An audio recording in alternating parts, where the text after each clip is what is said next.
And now we have the infamous Alexandria Ocasio-Cortez, however you pronounce it, the last name. Her initials is AOC. She's an American politician, philanthropist, I believe, and activist.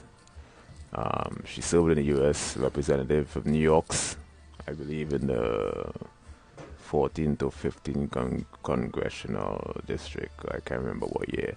Not certain why I incorporated her as a superhero. I guess she has this sort of proactive, she's a proactive, semi-aggressive, or passive-aggressive activist, and I found it intriguing. I find that level of confidence and proactivity to be quite a